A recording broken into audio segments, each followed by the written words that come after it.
Yes, good music. Hey, my friends, this is Andy coming to you live from California on the Falco Canine Dog Talk or Falco Dog Training podcast. Um, yeah, I had to trade. I changed the name of my show. Here, I'll show you. I'll share the screen here real quick. If you go to iHeartRadio, go ahead and make it larger. iHeartRadio or Apple Podcasts, you'll see my podcast on there. It was originally a podcast for dog trainers, but I have transitioned into it is for anybody who wants to work with their dog and train with their dog. Oh, let me get rid of the lower third there.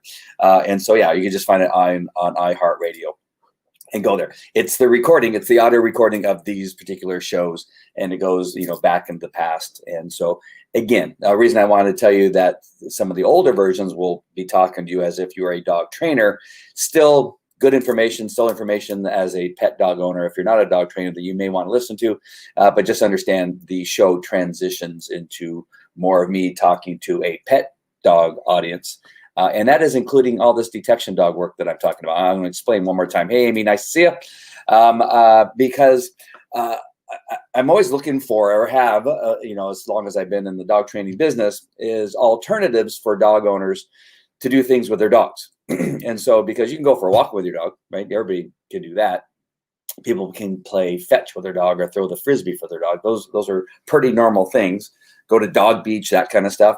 But at some point, people like, I want to do something else, right? I want to do search and rescue and save somebody's life with my dog. I want to do, if my dog was a Newfoundland, then we would do beach rescues and ocean rescues and things like that.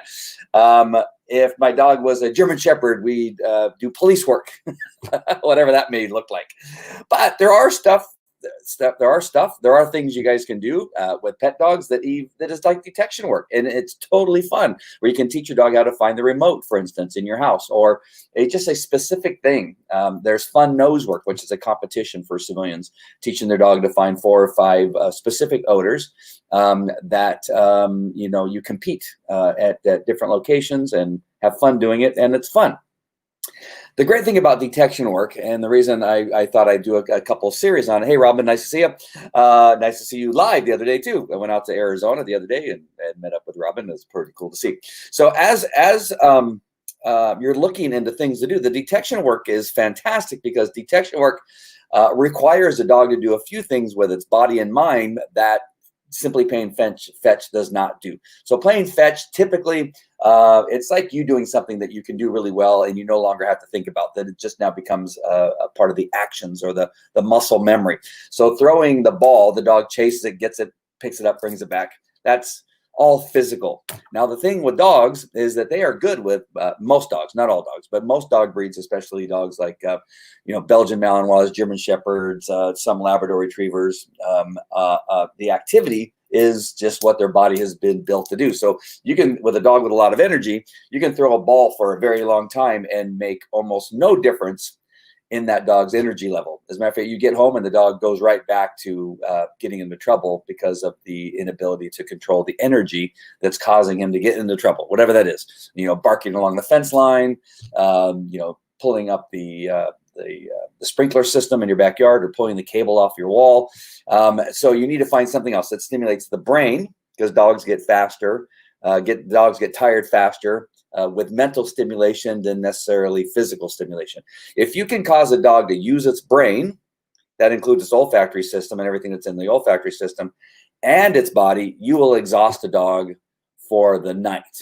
and that's why obedience, if you take your dog to obedience class, that an hour of obedience class with your dog will exhaust them as if they've just got done running a marathon, because the mental activity of thinking, processing, being obedient, that kind of stuff exhausts the dog and tires the dog out. So hence the reason why I talk about detection work, because detection work uses the dog's olfactory system, the dog's brain for thinking and maneuvering and making decisions, wondering what it is that you want to do. So the brain's constantly going back and forth between the environment and you, and all this activity will exhaust your dog, and it can be fun if you just have fun with it and teach your dog how to do something that's somewhat interesting in searching. So, and then on top of everything else, you can teach a dog how to be if the dog has all the traits and genetics to be a good working dog, you can also transition that dog into a moneymaker for bed bug detection, narcotics detection, even explosive detection, if you so desire to do something like that. So you may have a gold mine in your backyard pooping on your lawn, in the fact that that dog could actually make you some money, and the dog could literally pay for its own dog food with a couple searches a week or a couple in a month. So I want to visit something that comes up a lot in my expert testimony in regard to detection dogs, because I do that. I testify in court cases involving detection dogs. I wrote a book called Dog Sniff Evidence, which got me a lot of notoriety. That's an international #1 best-selling book. And I've spoken at Caesar's Palace to 900,000 people regarding dog sniff evidence. And so I do a lot of stuff in regard to dog sniff evidence. The thing that happens a lot, that comes up a lot, is what is a dog doing when it's searching for narcotics? And I thought this would be a really good topic for all of you that are considering getting into detection work. Those of you that already have detection dogs that may be watching, because this is going out on 5 different Facebook pages, YouTube and Twitter. And a couple of them are and one of the Facebook pages is my professional detection dog training Facebook page. And that is to understand the verbiage that you're using and not get caught up in trying to explain something through words that actually causes confusion. This happens a lot in court. This may not make sense to you right now, but hopefully by the end of this talk, which I hope will be pretty short, will make sense in what I'm about to say, because a lot of detection dog handlers begin to go down this road. Well, my dog does this, and he kind of does this thing, and then if he does this, it tells me certain things, and they start to spread wide this detection dog thing, when actually it's very narrow and very specific what a detection dog does. The dog searches for an odor by sniffing certain locations in a vehicle, in a room, outside, on rubble and on ground. The dog is sniffing and searching for something, and he's doing it specifically to find the odor that he's been trained to find, and then a trained behavior automatically happens, not through a thought process, not through anything else, but the behavior that causes the indication that your dog found that odor is automatic. All right. So I choose, and the industry should also choose, to walk down a very narrow path. What is that narrow path? My dog is trained to search for, by sniffing specific things, locations, and areas, to find a specific odor, and then the brain is trained, and an automatic behavior is put in place that causes the dog to do something very specific. So you see, that's 1, 2, 3, 4. Right? It's very specific. Not this list. So these words that get used in court all the time, and even as a trainer and listening to some handlers describe their dog, they describe all these things that their dogs do when it's looking and searching for something, right? That it's detecting, it's the sniffing, it's tail wags differently. Sometimes I could put it, that list is actually like 5 times as long. I've narrowed it down just a little bit to what I hear in court. Well, my dog, his tail wags. He begins to bracket. His bracketing tells me that he's in the odor. He has these alert behaviors. Well, what are the alert behaviors? Where his tail does something differently. It swirls instead of side to side, or goes up and down instead of round. His ears do certain things. They flicker. His feet dance and pound. His body turns quickly, and he has a head twitch that he does, right? And then you add all those to the list. He has all these secondary behaviors. Then he has a trained behavior. Then he has a final response, and then he has his indication. What are you talking about? I'm losing my mind. But I'm hearing these things in court, and I'm just going, no, the dog does a very specific thing. This is not brain surgery. And so to use all these words, I know in court, for court cases and criminal cases, I believe that some handlers and trainers that I guess up against or talking with, they're doing it to cause confusion, because simply what they want to do is just say, my dog found it. The guy needs to go to jail. My dog found the narcotics. He needs to go to jail, regardless of whether the dog did any of those things or not. Any of these things right here, whether he did those things or not. And I get a lot of video where the dog's don't do any of those things, yet the handler says, you see right there where his tail did this thing? That told me that there's narcotics. But what's your dog trained to do? Well, he's trained to sit. Well, how come he didn't sit? Well, he doesn't have to sit. All of his tail just needs to do that thing. Trust me, I go through this constantly. I just went through this the other day. Like, no, but you just said that your dog is trained to actually sit when he finds the odor. Well, he didn't do it because I don't know why he didn't do it today. But he, in training and in certification, he does that. But on that day, he didn't do it. But I could tell when his tail went side to side instead of up and down that he had narcotics, because it only goes side to side for narcotics. It doesn't go up and down for narcotics. And I go, what are you talking about? When did this all happen? When did the dog have a genetic? When was the dog born with this genetic behavior to wag his tail differently, only for narcotics and not for plastic bags, not for human odor, not for beef jerky, not for Kentucky Fried Chicken that's in the passenger seat? When did all these things happen? And somebody needs to clue me in, because I've never heard of such a thing.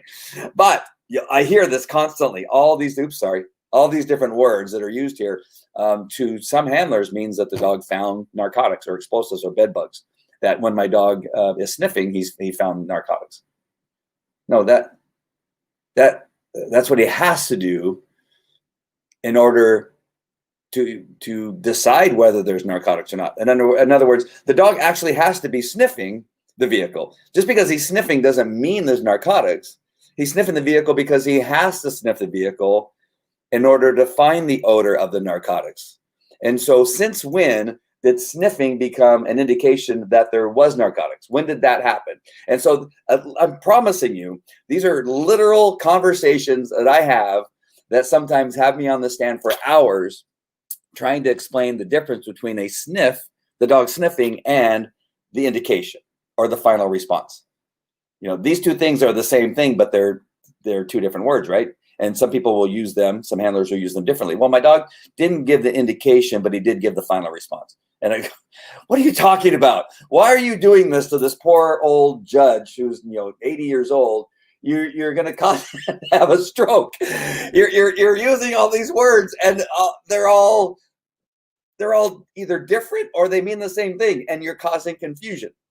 All right, so I'm going to get rid of this really quick, and I just want you to focus on this one thing in your training, and hopefully this makes sense to those of you, even those of you that are doing this for the very first time.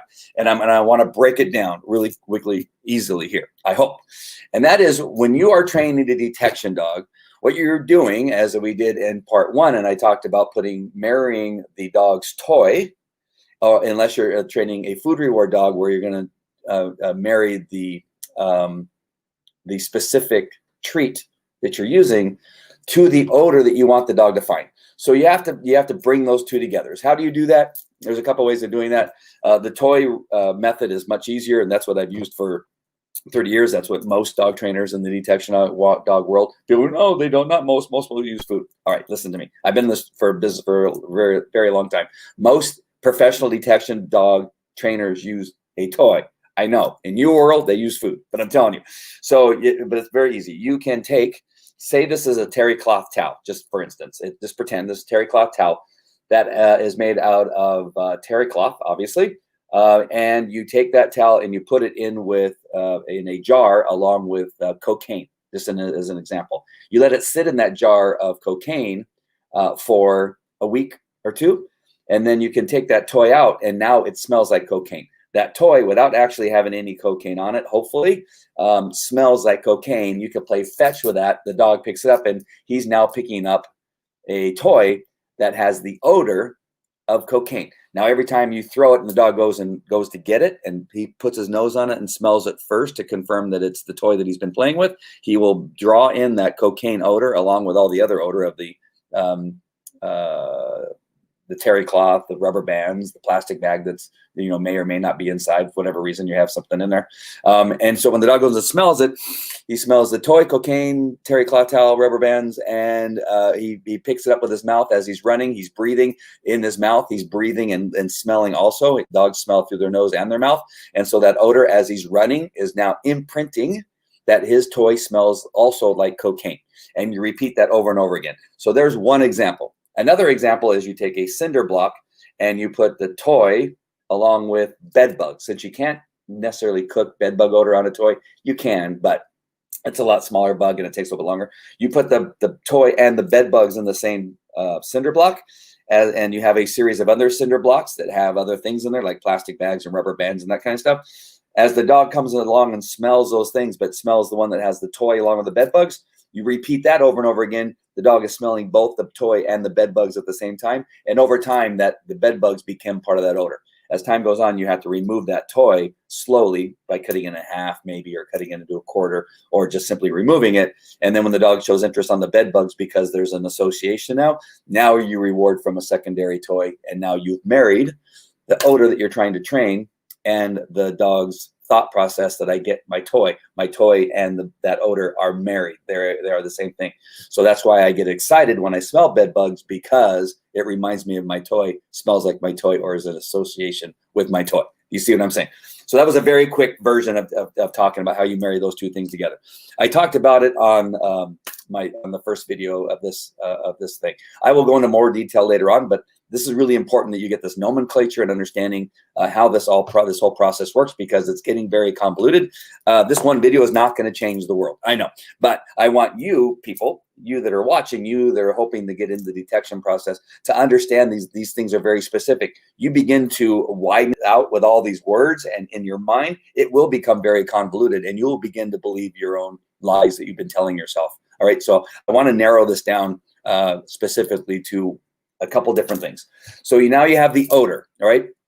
So I went through that whole explanation so you understand that odor is married to that toy, all right? So you have that odor. So I'm just going to stick with cocaine to make this easy, all right? So you can plug in anything else that you want, remote control, bed bugs, peanuts, whatever it is you're training your dog to find. But I'm going to use cocaine as my specific odor just to make things easier on me. So now you have this dog who, olfactory system, through repetition, of having the toy associated with that odor over and over and over and over again, to now where the toy no longer needs to be present. So now it's all about that odor of cocaine, that when that dog comes into that presence of cocaine odor, again, I'm using odor, the substance doesn't have to be there. The odor simply has to be there, the strong odor of that cocaine. What that does is it triggers an emotion in the dog's brain of play and excitement and fun. When we've chosen dogs, and again, I'm going to use toy as opposed to food because I want to make sure that this is very clear. You can just replace it with food if that's your desired way of training. All right. But for me, cocaine and a toy. All right. Very specific. So that dog smells the cocaine. I have my eyes closed because I just want to use my nose. Smells the cocaine and wow, I get to play with my toy. Oh my gosh, my toy, it's going to come out. Right. You see the excitement. So it's triggering an emotion. And it's excited. If we've chosen our dog correctly, we have a dog that has no desire to do anything else other than play with a toy. It'll pass by a steak when it's hungry. It'll pass by water when it's thirsty to get to the toy, because the toy is the thing. This is how we train working dogs, patrol dogs. We select working dogs that have such a desire for the toy that it can think of nothing else. If it hears a ball bounce on the ground, you see the dog's reaction like, oh my gosh, where is that thing? I have to have it. If it smells the cocaine, it's like, oh my gosh, my toy. I want to play with this thing so bad, right? So that's the importance of understanding what we're talking about when we're talking about the trained odor. The trained odor causes that to happen in the brain, that excitement, right? If it's endorphins, if it's whatever it is that causes that happiness, we want it to be so strong and automatic the minute it hits that cocaine, right? Nothing else matters but that cocaine. The moment that it hits the brain, that's all that it thinks about is that toy.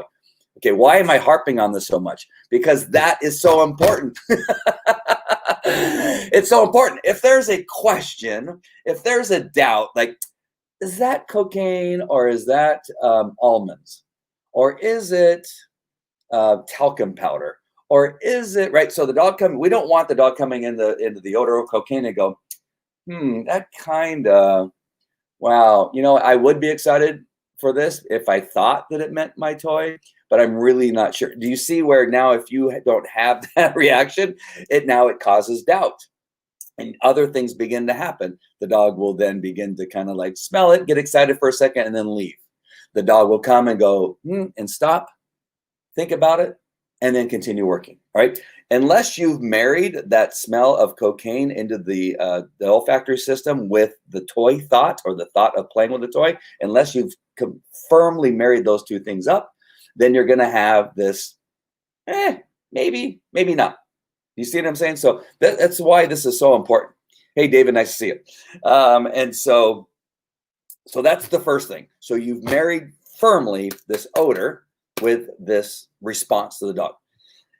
The next thing is that now for detection dogs, you have to train a behavior that occurs at the moment of excitement. You see what I'm saying? So you have to cause the dog to do something, cause him to do something, not make him process and think, okay, what is it that I do next? Now that I've smelled that cocaine, what is it that I do next? Do I wag my tail differently? Right? Do I breathe differently? Do I sit? Right? No. What you need to do is now attach a behavior. You've attached the odor to the toy. Now, equally as strong, you need to attach a specific behavior. I'm going to go with sit because that's the most common thing dogs do. And that, detection dogs are trained to sit. And that's also called a passive alert. So you train the dog, again, through repetition and through strong and lengthy repetition, not just like until you get it, you stop. No, you make this very firm. So when the dogs when the odor, the cocaine odor, triggers that response of excitement, you now want it to also now trigger the desire to sit, or the automatic behavior of sitting, right? Again, you don't want thinking to interfere with this process. It is cocaine odor equals my butt hit the ground, right?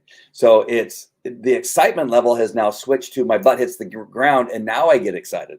Is what you want, right? You want the first thing to happen is the sit response, not the excitement response necessarily.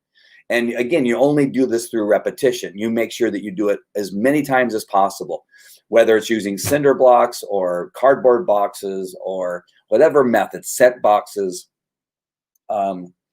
There's all kinds of different methods of doing this, but I'm gonna stick to the cinder block. So you make sure that you've repeated this exercise for about a week, right? And you switch the cinder blocks and the location of the odor, so that every time the dog comes to the odor, that response gets stronger and stronger. The dog smells the odor of cocaine, the dog's butt hits the ground. Dog smells the odor of cocaine, the butt hits the ground. How do you do that? The first time when the dog goes into odor and shows excitement, you tell the dog to sit, and the dog sits, and then you give him a reward. Before, what we did is the dog went into the odor of cocaine when the toy's no longer with the cocaine. The dog now comes to the odor of cocaine. The dog shows an interest, like, wow, there's cocaine. You throw the ball, don't require a sit in the beginning, because what you're trying to do is now teach the dog that when he smells the odor, now the odor is not always with it. Sometimes it comes from a secondary location. But now, before throwing the toy, what you're going to do is have the dog actually sit, and then you're going to throw the toy. That is why, as time goes on, as your dog is sniffing, smells the cocaine, and you tell the dog to sit, and then you reward, that the process in the dog's brain is to make sure the butt hits the ground before it gets excited, because now you've switched positions of the importance of a behavior and a thought, I'm not going to say thought process, because that's going to cause you confusion.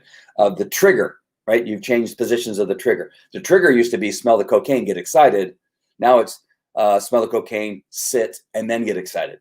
This is where you want these things to now layer, so that the dog is searching, cocaine, sit.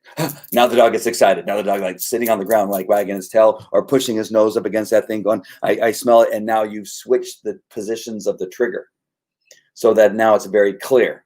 All right. So sniffing, locating odor, cocaine, sit, excitement, throw the toy. Now you have everything in place. And you see now how we've narrowed things down and made it very specific, right? Sniffing, searching for the odor, locating the odor, sitting, and then get excitement, because that's the way you want things, because then you will get rid of all this other stuff that people have added, all this tail wagging, bracketing, deep sniffing, alert, all this other kind of stuff. I'm gonna lay in one more thing here that's really important, but I want to make sure you understand that when I'm talking about something being very narrow when you're training your dog, if you're very careful at the very beginning, that you as a trainer, you as the handler, have continued to stay focused on these things that are so important. The dog has learned the odor. You've trained the odor, whether with a trainer or on your own. You've trained so the dog understands that cocaine means something. It means this toy will magically appear at some point. Not always, not every time, But often that toy will appear and I get to play, right? If you've done a really good job of marrying those two things together, it won't matter whether it comes every time, whether the toy gets tossed every time. It doesn't matter, because now it's a triggering effect. The dog is sniffing, locates the cocaine. The dog now sits firmly. The dog now gets excited. And then sometimes the toy comes, sometimes it doesn't. So the diminishing of that searching behavior and the triggering won't change once you've married the two and made them very strong. So once you've done that and you're very specific, you see, if you stay very clear in the steps and narrow in your training method and thought process, you can see now nothing else will get in the way. None of these other things will get in the way of your thought process. None of anything will get in the way of your dog searching, locating, and being specific in what a dog understands it's supposed to do. You've not confused the dog by adding a bunch of other stuff, maybe praising your dog when his tail wags, maybe praising your dog when your dog does other stuff. You have been very focused, so now you are not muddying the waters by rewarding for behaviors that mean nothing, by rewarding something that may or may not mean that he's in odor, right? Because you've made it very specific, made a very specific map from the beginning of where you're going and where you're headed and how you know you have arrived. Your dog is sniffing, locates the odor, the automatic response of sitting has occurred, and then the reward will come and the dog gets excited. Those things are very specific. All right. So I hope I beat that up enough for you to understand that stay specific in those things. All right. Why do these other things all begin to come up? It's because some of these other things are things that dogs actually do when they're searching. When they're actually searching a vehicle, they actually can begin to wag their tail at different times, and sometimes their tail goes very stiff. Sometimes a dog will sniff, one seam and then pass by 4 or 5 other seams and then go back to sniffing a seam. And so as a handler, you can get kind of pulled in thinking because he skipped a seam, that means there's nothing there. Or because he's focusing on the seam, that means that there's narcotics there. Neither one of those things are true. Just so you know, neither one of those things are true. He can be skipping past the seam because the odor isn't coming out to where he can smell it far enough. And he just simply did not smell, he or she did not smell the odor of cocaine that actually is coming out of that seam. It's just that he didn't smell it or get into the odor. There's odor coming out. It's just coming up short from where his nose can actually smell it. So just because a dog passes a seam does not mean there's no cocaine odor there, just so you know that too. So I want to make sure and go on both sides. Just because your dog now stops at a seam and begins to sniff it more intently than the other seams also doesn't mean there's narcotics there. It means that there's a seam that he's found visually probably, and now he knows through his training and repetition that if he's pulls out the odor that's within that seam, there may be cocaine and he may find some odor that will then lead to his toy. The dog has learned this over time, and so he may catch the seam, see it visually, stop, sniff it, and breathe it in, and then move on. But don't get caught up in the thought process that he skipped a seam and there's no odor, and he's sniffing a seam, that means there is odor, and now say, well, there must be cocaine there. No, that is not true. One of the other things that could be there is that there also could be an associated odor. We talked about that again on our part 1 of this series of videos, in that plastic bags, human odor, rubber bands, tape, all of those things are associated odors with cocaine, marijuana, methamphetamine, C4, bed bugs, whatever it is we're training, because we use those things in the training of detection dogs. And the dog will come across plastic odor coming out of a seam and go, oh, plastic. Oh, yeah, but no cocaine's in there, right? And the dog will move on. So the dog will also be sniffing for associated odors. And I know I have handlers out there that'll be watching this. It'll be sent to them. I know I have attorneys that I watch all my videos and will call me on it later on and say, well, see, in your video, you just said dogs will show interest in a scene because there's cocaine or because of whatever. No, they will. And they'll also show interest in other things. And so, but that does not mean that that's a positive alert for the presence of whatever it is you're training, whether it's narcotics, bombs, or not. It's simply telling you that the dog is sniffing and working things out. All right, so this is important to know. Because a dog is skipping seams, it doesn't mean there's no narcotics. Because your dog is sniffing seams deeply, wagging a tail, bracketing, to whatever it is, also does not mean that there's narcotics present. Just as it means that doesn't mean that there's no narcotics present when he skips a seam. So both are equal and both can be true. All right. Now, here's the important part that you really need to understand. And this is where I think all of this kind of came from. I think this is where all the confusion started, with people saying, well, my dog does this only when there's cocaine or heroin or methamphetamine or whatever, right? Well, my dog only does, this bracketing thing. I hate that term, or whatever, right? My dog only does, no. Here is the truth. Your dog must be doing a couple of these things prior to giving you the trained behavior. This is true. This part is true. All right. So you can't have necessarily, although it may happen on a very rare occasion, where your dog will walk up to a car. I'm going to use a car as an example. Walk up to a car and just simply sit without sniffing it. What does that mean? It means your dog needed to sit, most likely. He was tired. But I've seen those videos too, where a handler walks his dog up to a car, the dog does not sniff the vehicle, and the dog sits. Now, I'm not telling you that there's narcotics. I can't tell you that that's an indication. The dog didn't sniff the vehicle, right? I cannot tell you that. Is it possible? I don't know. People will say it happens. But it happens in training because of a number of reasons. It happens in training because we know that there's cocaine on that car, or the trainer knows there's cocaine on that car. That's why it happens. If you did not know, or nobody knew, the dog probably will not sit. So what happens is, in training, because we know there's cocaine on that vehicle, and as we're walking, we now begin to use terms to a dog. Oh, let's go find that toy. Come on, buddy. And we say it differently in training, especially when we know the thing we're about to search actually has the narcotics on it, right? We know sometimes, because we put it there, that walking out of that car, that there's some narcotics. Now, we will act differently. Trust me, I've taken so many videos of handlers when they're doing this, that they act differently on the searches where they know stuff is.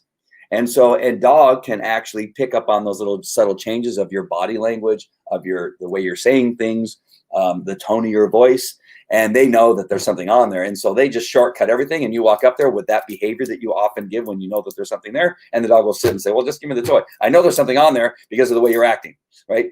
And so people will say, well, my dog, yes, because your dog knows. You know that you act stupid when there's something there. He knows. The dog's not that dumb. The dog is not as stupid as you, all right? You act stupid. All right. But so just to say that to your dog will just walk up to something and sit, I call bull Schlotsky's Deli, and that is not a true indication. What a true indication is, it is a couple things. All right. For a search and a trained indication to be valid for the presence of the thing the dog has been trained to find, in the professional world, it needs to contain a couple different things. All right. I needed to word that differently just to make sure that it's very clear, because again, I know people watch these videos and it'll show up on when I'm on the stand one of these days. And that is, there either has to be some type of command to begin the search, or a ritual that begins the search. What do I mean by ritual? I mean that sometimes, like for tracking, a ritual for tracking is you down the dog, you throw down the tracking line next to the dog, you hook the tracking line up to the dog's harness, and that is the ritual. The dog knows that when he has his harness on, that he's down somewhere along a track somewhere, and the long line, the tracking line, is attached to the tracking harness. That is a ritual. The handler doesn't have to say sook or begin the search or begin to track. That ritual is all the dog needs to know that I'm going to begin to track. All right. For a narcotics dog, it could be a sit at the rear of a vehicle, or when you enter a building, or when you're starting at the row of a line of luggage and boxes, right? That ritual of sitting at a position that the dog recognizes as that position where I'm going to begin to search, the dog is saying to himself, that can be the ritual. The ritual of changing the hasp of the leash from the live ring of the choke chain to the dead ring of the choke chain, or the dead ring of a flat collar, can be the ritual. And you grab on that leash, and now the dog is thinking, I'm going to begin to detect. Why is it that I believe that you need a command or a ritual in order to do that? Because sometimes the dog can begin sniffing an area because he's searching for dog urine, because he's searching for food, because he's searching for a cat, because he's searching for a squirrel. Many of these working dogs are also bird dogs or game dogs or whatever, that have other desires and things that enter the mind. And so the ritual or the training command or the searching command is what triggers the dog's brain. Again, I'm all about triggers. You want the brain to be in the right place. So for me to be convinced that a dog is searching a vehicle, luggage, a room validly, I think that's a good way of saying that, in a valid manner, I need to have the ritual or the command. All right, so you start with a ritual or command. You then give that command, or you've ended that ritual, and now the dog begins the searching process. The dog then begins to needs to be actively sniffing, right? Detecting, sniffing, tail wagging, bracketing, deep sniffing. This alert word is dangerous. Get that word out of your system, you dog handlers, because you're causing grief for everybody. Get out there. Just use indication, all right? Because an alert and indication in my world is the same thing. Alerting, how other people are using, is all this other stuff, the sniffing and tail wagging and bracketing. They're calling that an alert. That is not an alert. All right, I know you like to use that. That is not an alert. It is your dog actively sniffing to search for something that he's trying to find. All right. So you need your dog to be actively sniffing. You need your dog to be happy when he's doing it in most cases. You need your dog to be going back and forth, up and down underneath the car and on top of the car and putting his paws on the car and sniffing. All of those things need to be happening in order for it to be a valid search. Those things happening does not mean there's narcotics, does not mean there's explosives, does not mean that there's bed bugs, does not mean that there's peanuts, does not mean that there's cell phones. I'm trying to think of all the things I've trained the dogs to do. To search for whatever, right? Actively sniffing, tail wagging, bracketing, deep sniffing does not mean he found narcotics. I know you think that, but that's not true. It's simply not true. Well, he does it differently. No, I have proven this. I can't tell you how many times across North America and maybe even one time in Europe. I think I know for sure in Puerto Rico and some other areas like that we've done these exercises to show handlers that believe that is true, and we prove them wrong all the time, right? We can do it all. We can do it at a moment's notice. If you ever want me to prove that your dog doesn't do something differently for narcotics than it does for something else it's interested in, then you're sadly mistaken. I know that you believe it. I know that you've convinced yourself to believe it, but I tell this story all the time on the stands, and I was tasked with evaluating somewhere in the neighborhood of 75 dogs at a certain place. I just don't want to give away all the information because this, again, all this stuff shows up and this is 2 different times. Yeah, I'm just going to leave it at that. So more than a couple times, specifically because we knew in these areas they were having problem with the detector. They were making claims and things were not true. Like we had, I'll use the explosive dogs. So we had explosive dogs in a bunch of airports that were not finding explosives. We put out a pound of C4 dynamite, TNT, I can't remember all the stuff, real stuff. Out of the 75 dogs or something that were there, not one of the dogs found the explosives. These are active working dogs. All right, I'm just telling you. And wow. Yeah, and so I try not to use too many details, but none of them found it. Not one of them. But they all had said, "Oh, my dog does a certain thing when he found." None of them they were wrong every time. Oh, but my dog, there it is, right? They were making claims and calling alerts where there was nothing. Yet the dogs were walking past a pound of C4, walking past a pound of dynamite. In a very simple exercise, not even a complicated exercise, one that any bomb dog in the world should have been able to find. Same thing with narcotics. I've done this with narcotics. I can't tell you how many times. And in one case, we put and I used Kentucky Fried Chicken. We used 2 pieces of Kentucky Fried Chicken, put them inside of a vehicle. We had 6 vehicles. One of them had 50 pounds of a narcotic. I want to say methamphetamine. So one of the vehicles had 50 pounds of methamphetamine. One of the vehicles had 3 pieces of Kentucky Fried Chicken inside the vehicle. And what else did we have? I think we had marijuana in one vehicle and something else. Out of the 90, I think there were like 90 dogs there that day. It was a long day. I just know that for sure.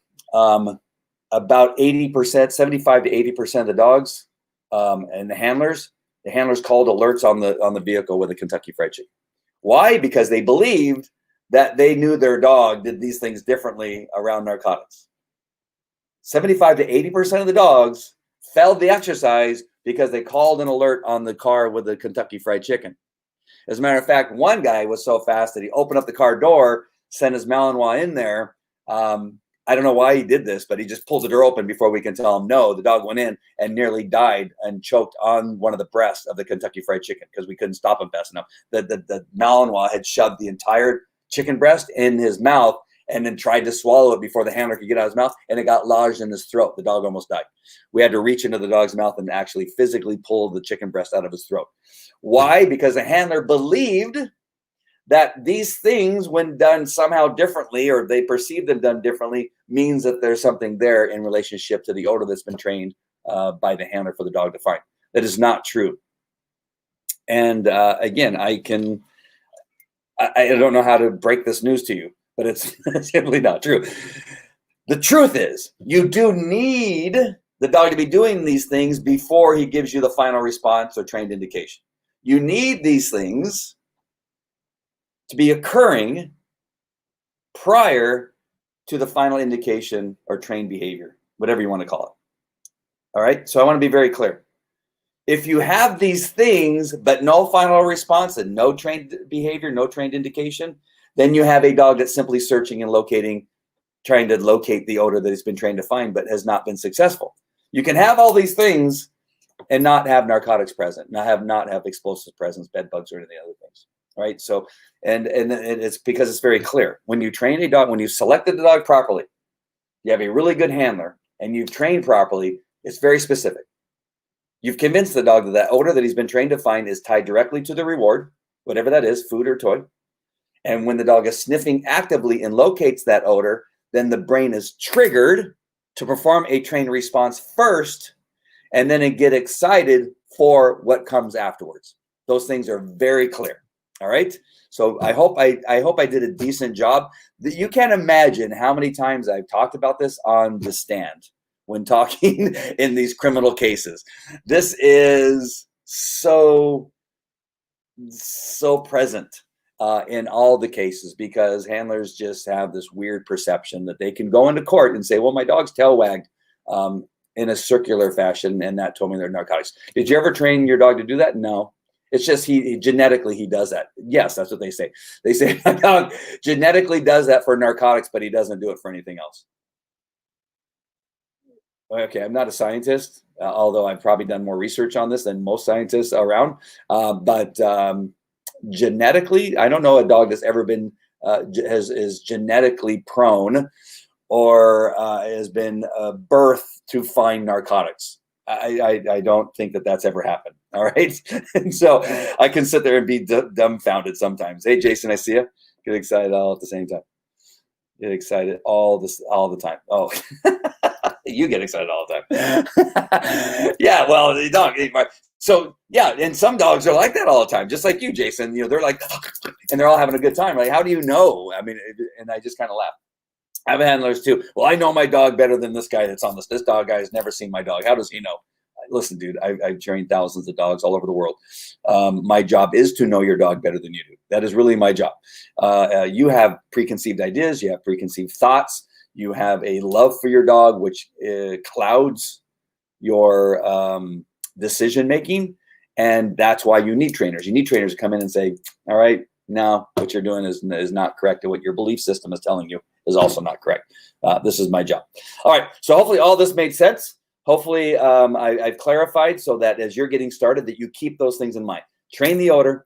The dog needs to do specific things, and it needs to become a triggering event where it triggers the brain to do something like that. It's not a thought process, and that all these behaviors are associated with actually doing the job.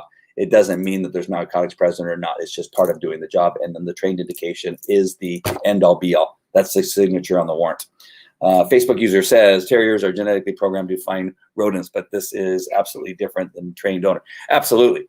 Yeah. The terrier. And that's what makes training. It's like, I'm glad you brought that up. That's really funny because I was going to sign off, but it's really a funny thing because some of these rat dogs are crazy, right? They're just so crazy. But it's so much easier in training something that the dog genetically can do, right? And you just now support that and you encourage it and make it stronger. So you have a muscle that's already strong, and now you're just simply making that muscle stronger. With narcotics dogs, you have to create the muscle kind of, and then you make the muscle stronger. And it's possible, but you're doing something that's not genetic, right? Not you're creating something as opposed to being in there. And what makes me laugh is because what I want to get to now is that I had a dog. Hey, Lisa, nice to see you. Is that you? Or I was tasked with training a dog to find. It was an E. coli salmonella contamination detection dog. And so that sounds great, right? Until you find out what's the contamination. Well, contamination is fecal matter. And so when the state of California, the Department of Public Health, the director called me at my office, hey, Andy, this is such and such, with the Department of Public Health. And I want to see if you can help me with a project I have going on. And I want to train a dog to do this thing. And when we got to the point where I said, okay, what is it the dog actually needs to be trained to find? What is it we're going to use for the aid? And he goes, well, what always leads to E. coli salmonella detection, since we can't use bacteria as a training aid, what leads to that is fecal matter. And I just started laughing. And he's, oh, okay, when you're done laughing, tell me why you're laughing. And so I said, because it's funny, you're asking me to train a dog to find poop. They do that all the time. I can do that. So that was a very long entry level into the what Lisa wrote there about terriers, with their programmed to find rodents. Dogs are also, programmed to find poop, right? And so here I was, and I just thought it was so funny that I was training a dog to find something that they actually genetically are trained to find. And it makes it a little bit easier. The thing is, now you have to attach a behavior to it and that kind of stuff. With rodent dogs, it is actually pretty cool. If you hate rodents enough and you're not offended by them actually biting the rodents and shaking their head and trying to tear them apart, it's actually a pretty fun business to be in. I have been around the rodent dogs for a while, and actually it's really, really fun. All right. So again, hopefully that all made sense. This was a little bit complicated, but trust me, it is really important. And I get into the discussions so often, and it's really an important one that I just need to talk about every so often. And that is an understanding of what it is your dog is doing and what it is you want your dog to do. If you want your dog to be effective and you want your dog to be believed to be a valid tool for searching for specific things, then you need to keep these things in mind. This is really important. All right. Super, super, super important. All right. I hope this has been helpful. I didn't even do anything with my sponsors. It's all right. I'll do it next time. I just got done with my mastermind, and I told my mastermind group, do not forget to share your sponsors, tell people what to do. I just gave them that lecture to my mastermind group. And here I am giving a Facebook Live, and I did not do the very thing I just told my group to do. All right, my friends. Thank you for watching. I hope this has been helpful, and I will talk at you later. Take care. Bye.